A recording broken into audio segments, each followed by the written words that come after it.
Iya, baik, kita akan melanjutkan pembacaan firman Tuhan. Kemarin kita sudah selesai dengan bagaimana Tuhan menyatakan pembelaannya bagi Raja Ahab, Isabel. Ketika Raja Aram ingin menyerbu Samaria dan menghancurkan, menjadikannya puing-puing, Tuhan mengirimkan seorang nabi dan berkata kepada Ahab, "Aku akan memberikan engkau kemenangan dan engkau harus maju untuk berperang." Dan benar saudara, kemenangan yang luar biasa, kemenangan yang besar diperoleh oleh Raja Ahab pada waktu itu. Tapi Tuhan berkata, "Aku berikan kemenangan itu agar engkau itu percaya dan melihat akulah Tuhan. Akulah Allah dan akulah Tuhan yang berkuasa." Dan ketika pada waktu dia menang, nabi itu berkata kepada Raja Ahab, dia bilang apa? "Baiklah, kuatkanlah hatimu, pertimbangkan dan pikirkanlah apa yang harus kau perbuat, sebab pada pergantian tahun Raja Aram akan maju menyerang engkau." Tuhan sudah memperingatkan sesuatu kepada Ahab. Kita lanjutkan 1 Raja-Raja 20 ayat yang ke-23, pertempuran dekat kota Afek. Ayat 23, pegawai-pegawai Raja Aram berkata kepadanya, "Allah mereka ialah Allah gunung. Itulah sebabnya mereka lebih kuat daripada kita. Tetapi apabila kita berperang melawan mereka di tanah rata, pastilah kita lebih kuat daripada mereka. Bertindaklah begini, pecatlah raja-raja itu masing-masing dari kedudukannya dan angkatlah bupati-bupati menggantikan mereka. Lalu kerahkanlah tentara sebanyak tentara yang telah gugur dari pihakmu itu. Demikian pula kuda dan kereta sebanyak yang dahulu. Marilah kita berperang melawan mereka di tanah rata. Pastilah kita lebih kuat daripada mereka." Raja mendengarkan usul mereka dan bertindak demikian. Saudara, rupanya pegawai-pegawai Raja Aram ini tidak terima dengan kekalahan yang mereka peroleh Sehingga mereka mencoba memberi masukan kepada Raja Aram. Mereka berkata, pecat semua raja-raja itu dan ganti dengan bupati-bupati Mereka berkata, kita akan maju berperang di tanah rata. Kalau kita berperang di tanah rata, maka kita pasti menang karena Allahnya orang Israel itu Allah gunung. Jadi kalau di gunung-gunung pasti mereka menang, tapi kalau di tanah rata pasti mereka kalah. Itu pertimbangannya orang-orangnya Raja Aram itu berkata. Saudara, memang sejak zaman Yosua, prajurit-prajurit Israel terkenal sebagai petarung-petarung yang unggul di medan pertempuran yang berbukit-bukit dan bergunung-gunung. Tetapi tidak efektif ketika berada di dataran-dataran terbuka dan di lembah-lembah karena mereka tidak memakai kereta-kereta perang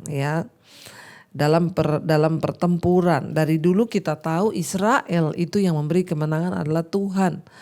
Jadi memang mereka persenjataannya tidak secanggih dengan apa yang dimiliki oleh negara-negara musuh mereka, kerajaan-kerajaan musuh mereka.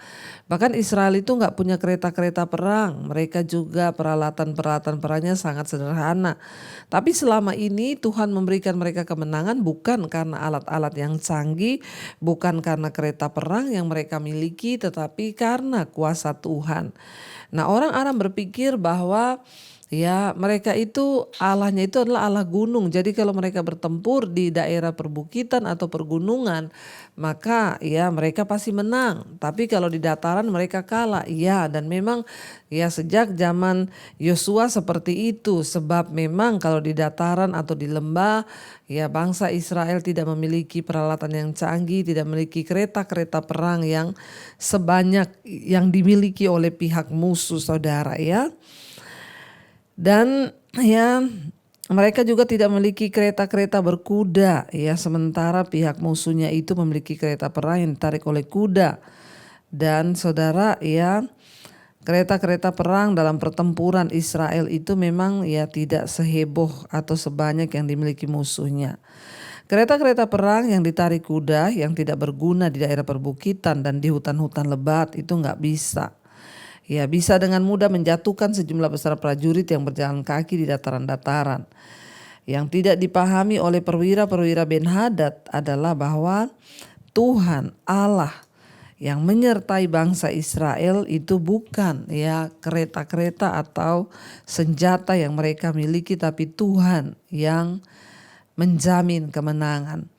Jadi Raja Ben-Hadad, Raja Aram itu mendengar strategi-strategi perang yang dibuat oleh orang-orangnya. Dan dia berbuat demikian, saudara. Ayat 26, dalam tahun yang berikutnya Ben-Hadad memeriksa barisan orang Aram. Lalu ia maju ke Afek untuk berperang melawan orang Israel. Orang Israel pun memeriksa barisannya dan setelah dibekali mereka berangkat menghadapi orang Aram. Orang Israel berkemah di hadapan mereka seperti dua kawanan kambing, sedang orang Aram telah datang ya membanjiri negeri itu. Maka tampillah abdi Allah dan berkata kepada Raja Israel, beginilah firman Tuhan, oleh karena orang Aram itu telah berkata, Tuhan ialah Allah gunung dan bukanlah Allah dataran, maka aku akan menyerahkan seluruh tentara yang besar itu ke dalam tanganmu supaya kamu tahu bahwa akulah Tuhan.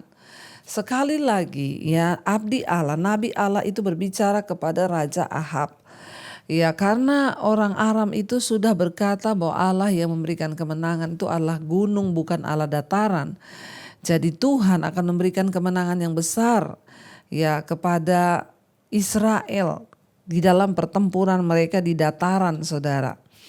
Ya, dan Tuhan menyatakan itu lewat abdi Allah itu. Aku akan berikan kemenangan ke dalam tanganmu. Tujuannya supaya Ahab tahu, supaya bangsa Israel tahu bahwa akulah Tuhan.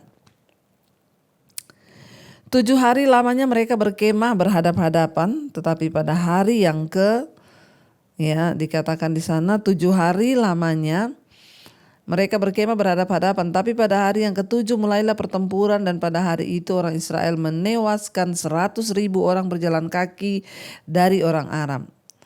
Orang-orang yang masih tinggal melarikan diri ke Afek ke dalam kota, tetapi temboknya roboh menimpa ke 27.000 orang yang masih tinggal itu. Ya, sementara itu Ben-Hadad melarikan diri dan masuk ke kota dan bersembunyi dari satu kamar ke kamar yang lainnya. Ya, lalu berkatalah pegawai-pegawainya kepadanya, ketahuilah kami telah mendengar bahwa raja-raja kaum Israel itu adalah raja-raja pemurah. Marilah kita menaruh kain kabung pada pinggang kita dan tali kepada kepala kita, dan dengan demikian keluar menghadap Raja Israel, barangkali ia akan menyelamatkan nyawamu. Ya, dan dikatakan di sana, saudara, lalu mereka melilitkan kain kabung pada pinggang mereka dan tali pada kepala mereka. Kemudian mereka pergi menghadap Raja Israel sambil berkata, hambamu Ben-Hadad berkata, kiranya Tuanku membiarkan aku hidup. Jawabnya, masih hidupkah dia? Ya, dia saudaraku. Orang-orang itu menganggap hal itu sebagai tanda yang baik. Maka segeralah mereka berpegang pada perkataannya itu. Lalu berkata, memang saudaramu Ben-Hadad. Sesudah itu berkatalah Ahab, pergilah ambil dia. Jadi keluarlah Ben-Hadad mendapatkan dia, lalu diajak naik ke atas kereta.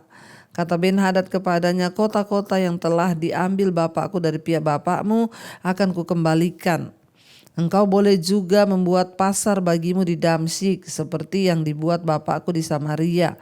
Dan aku sendiri, kata Ahab, ia akan membiarkan engkau pergi dengan perjanjian.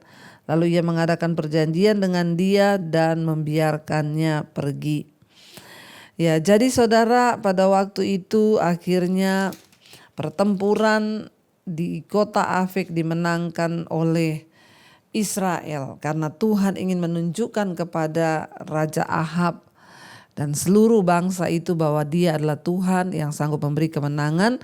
Dia bukan Allah gunung, tapi dia juga adalah Allah dataran. Jadi kita mengambil kesimpulan, tidak peduli saudara mau di gunung, di dataran, di laut, di lembah, di udara, di darat. Allah yang kita sembah itu Tuhan yang sama. Dia Tuhan atas laut, dia Tuhan atas gunung, dia Tuhan atas udara, dia Tuhan atas air, dia Tuhan atas bumi. Tidak peduli apapun masalah yang engkau hadapi hari ini, Tuhan adalah Tuhan atas segala segala masalah kita.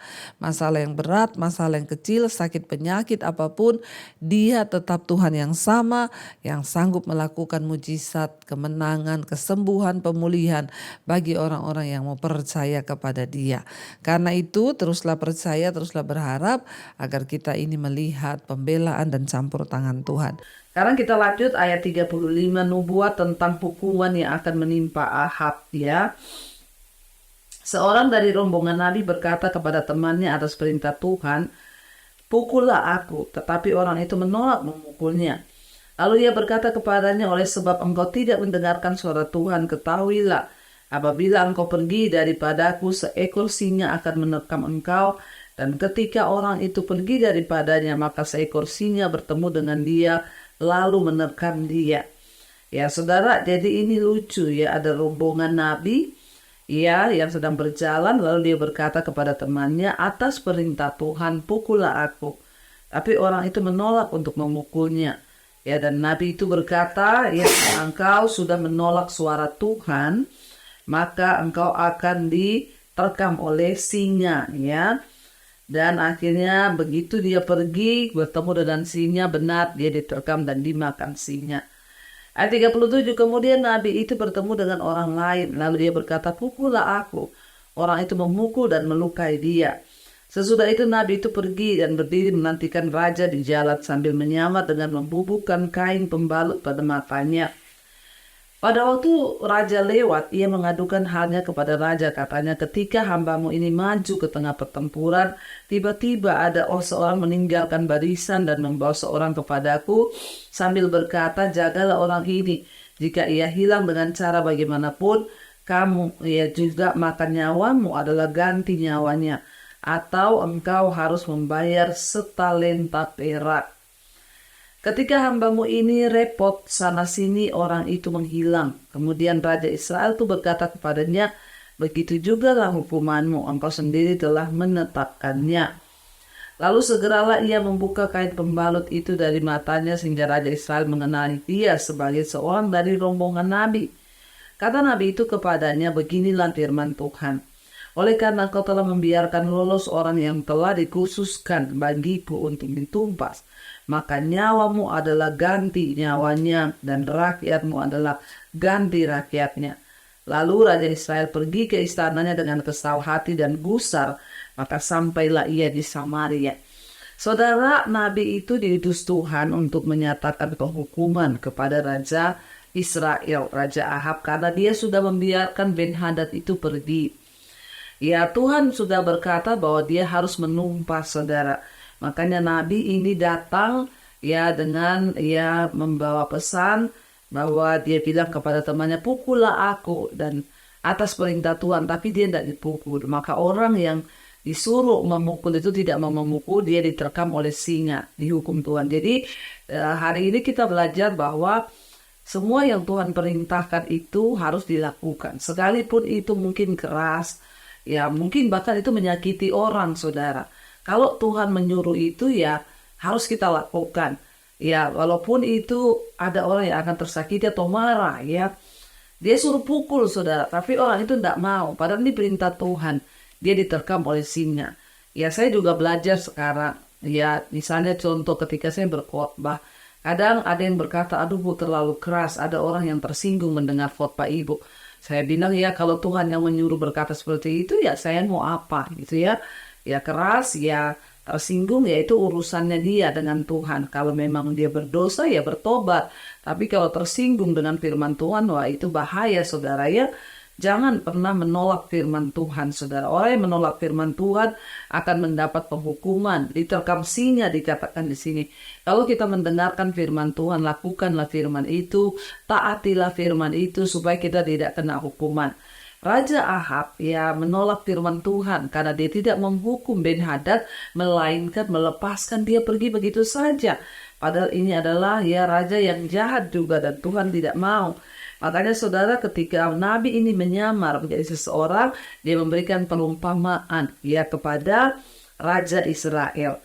Dan Nabi itu berkata ya bahwa ada tawanan perang begini, dia cerita. Ya lalu orang itu sudah begini, tetapi akhirnya ya dia ia tidak melakukan dan nyawanya adalah ganti nyawanya.